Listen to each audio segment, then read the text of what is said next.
Welcome to YouTube channel বন্ধুসকল big breaking news ৰাতিপুৱাই আপোনাক মই জনাইছোঁ যে সাধাৰণতে নিবনুৱাসকলৰ বাবে ভাল খবৰ। মুখ্যমন্ত্ৰী ডাঙৰীয়াই বিষদ ঘোষণা কৰিছে 40,000 সাধাৰণতে নতুন বছৰত নিবনুৱাক সাধাৰণতে চাকৰি দিয়া হ'ব, কিন্তু ইলেকশ্যনৰ আগতে এইবোৰ পৰীক্ষা পাতিব পাৰিব নাই এইটো বহুত কনফিউজ হৈছে। এতিয়া 2.0 DMEৰ পৰীক্ষাটো ইলেকশ্যনৰ আগতে হ'ব, কিন্তু আপোনালোকৰ সাধাৰণতে অসম পুলিচৰ ফিজিকেল, তাৰপিছত শিক্ষাবোধ পদ মুকলিব, স্বাস্থ্যবোধ পদ মুকলিব, এইবোৰ সাধাৰণতে জানুৱাৰী মাহৰ ভিতৰতে আপোনাৰ সম্ভৱ হ'ব নাই পৰীক্ষা পাতিবলৈ বন্ধুসকল।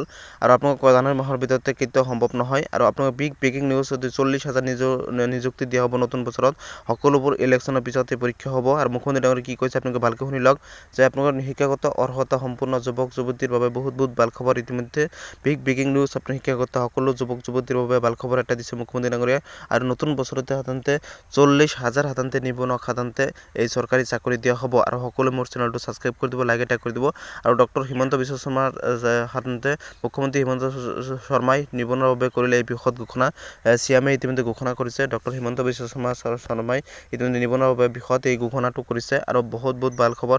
আৰু নিবনুৱাসকলৰ বাবে ইতিমধ্যে সাধাৰণতে 40,000 সাধাৰণতে নিবনুৱাক পুনৰ সংস্থাপন দিয়াৰ বাবে সাধাৰণতে মুখ্যমন্ত্ৰী ডাঙৰীয়াই বিষদ ঘোষণা কৰিছে যোৱাকালি ইতিমধ্যে জাগৃতত। ইতিমধ্যে বহুত ভাল খবৰ।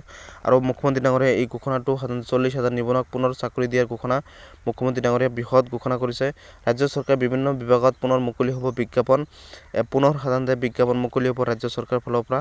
আৰু ৰাজ্য চৰকাৰৰ ফালৰ পৰা এই বিজ্ঞাপনৰ বাবে মুখ্যমন্ত্ৰী ডাঙৰীয়াই বিষদ ঘোষণা কৰিছে। আৰু বিজ্ঞাপন সাধাৰণতে অতি সোনকালে মুকলি হ'ব, যেনেকৈ স্বাস্থ্যপদ, DSS, DME, DSL, ASS 4 বিভাগ মিলি gate 3 gate 4 non clinical vacancy মুকলি হ'ব। তেনেকৈ আপোনালোকৰ অসম চৰকাৰৰ ফালৰ পৰা আপোনাৰ বেলেগ বিভাগতে সাধাৰণতে পদ মুকলি হ'ব।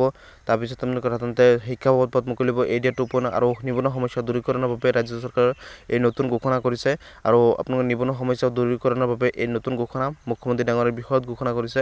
আৰু আপোনালোকৰ সাধাৰণতে এই ঘোষণাৰ বাবে আপোনাৰ মুখ্যমন্ত্ৰী ডাঙৰীয়াই সাধাৰণতে যিটো ঘোষণা কৰিছে, এই ঘোষণাটো ইতিমধ্যে মই আপোনালোকে এইটো ভিডিঅ'ত লিংক দি দিছোঁ, মুখ্যমন্ত্ৰী ডাঙৰীয়াই লাইভ প্ৰুফ সহকাৰে চাব পাৰিব। মুখ্যমন্ত্ৰী হিমন্ত বিশ্ব শৰ্মা নিবনুৱাৰ বাবে কৰিছে এই বিষদ ঘোষণা। 40,000 নিযুক্তি দিয়া হ'ব। হেল্থৰ ফালৰ পৰা নতুন পদ আকৌ মুকলি হ'ব। আৰু নানান ধৰণৰ বিভাগৰ ফালৰ পৰা যি পদ খালী আছে সকলো পদ আপোনালোকৰ অতি সোনকালে এডভাৰটাইজ মুকলি হ'ব, নতুনকৈ আকৌ পদ মুকলি হ'ব। 40,000 নিবনুৱাক পুনৰ সাধাৰণতে চাকৰি দিয়াৰ ঘোষণা মুখ্যমন্ত্ৰী ডক্টৰ হিমন্ত বিশ্ব শৰ্মা ছাৰে। আৰু এই ঘোষণা সাধাৰণতে 40,000 নিযুক্তি যিটো দিয়া হ'ব, এই 40,000 নিযুক্তিৰ বাবে আপোনালোকে সাজু হওক। আৰু আপোনালোকে সাধাৰণতে পঢ়া শুনা ষ্টাৰ্ট কৰি দিয়ক। আৰু বিজ্ঞাপন যেতিয়া নলওক কিয় আপোনালোকে বহুত ৰাজ্য চৰকাৰৰ বিভিন্ন বিভাগত পুনৰ মুকলি হ'ব বিজ্ঞাপন। ইতিমধ্যে মই ঘোষণা কৰিছোঁ যিমানকেইটা বিভাগত খালী আছে পদ, সকলো বিভাগতে সাধাৰণতে বিজ্ঞাপন মুকলি হ'ব। সকলোৱে শ্বেয়াৰ কৰিব, চেনেলটো ছাবস্ক্ৰাইব কৰি দিব, লাইক এটা কৰি দিব, সকলো আপডেট খবৰ পাই দিব। ধন্যবাদ।